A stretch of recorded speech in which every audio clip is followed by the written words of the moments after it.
Hello and welcome to 251, two pianists, 5 minutes, one subject. And today our subject is jazz and its relationship to boxing.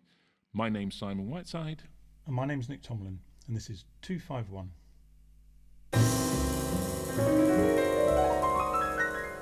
So I suppose on the surface, boxing and jazz don't have a huge amount in common, but I would argue that in actual fact they do have a kind of a relationship. I mean, it's a fact that a few jazz musicians were also boxers, both amateur and professional. I mean, probably the two best known, I would say, are Red Garland and Stan Levy. Red Garland was actually a professional boxer. Yes, Stan Levy was as well. Yes, that's true. Yeah, they were both professional boxers, and before they became musicians. And Red Garland, I mean, I suppose his claim to fame was he actually fought Sugar Ray Robinson.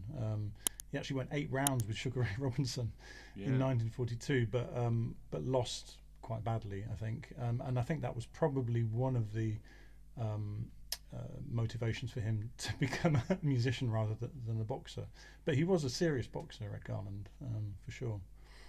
And the same with Stan Levy, really. I mean, I think his dad was a boxer, wasn't he? Is that right? Yeah, I mean, he had a gym, I think, didn't he? And we talked about that. If you want to go back and listen to that episode, we talk about it in some detail there.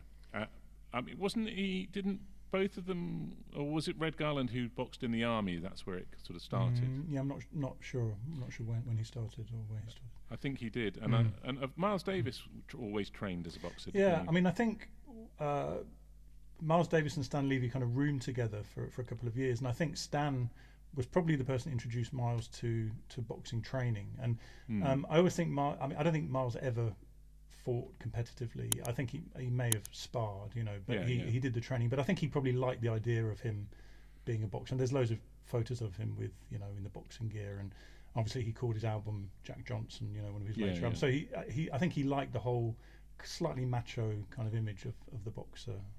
I think to draw comparisons, I think jam sessions are kind of sparring. Yeah. And I think that there's a long history of fitness in African American sort of culture, isn't there? And boxing gyms and playing sports, and even if you're not a sportsman, shooting hoops and those sorts of things. Yeah, and I think also, it was a way of sort of young black men kind of getting out of their situation, both jazz and boxing in a way. It was a way of escaping poverty and prejudice and moving on to something bigger and better. It's interesting because for white jazz players, it's the exact opposite. Yeah, but also I think there's connections. I mean, it's interesting that some critics talked about Red Garland's sort of left-hand chords as being kind of like jabs. The way that he kind of just jabs away with his left hand. And there's something about the rhythm of boxing. I mean, it was they're both kind of improvisatory, aren't they? You're making decisions in the moment, based on what's happening. And there's the kind of the rhythmic aspect of boxing, the kind of combinations. I think there's a lot once you start thinking about it. I think there's more and more kind of parallels really between the two. Well, there's an article in The Sweet Science called "Boxing is Like Jazz," and apparently George Foreman said boxing is like jazz. But he also said I think the full quote is boxing is like jazz. The better it is, the less people appreciate it. Yeah, that is a good end. Point. Well, I was leaving that bit out. We like to be positive about jazz in there. Yes, but there are quite a lot of people. I think there were quite a lot of jazzers who did, go to gyms. Yeah, who are into the culture of boxing, definitely.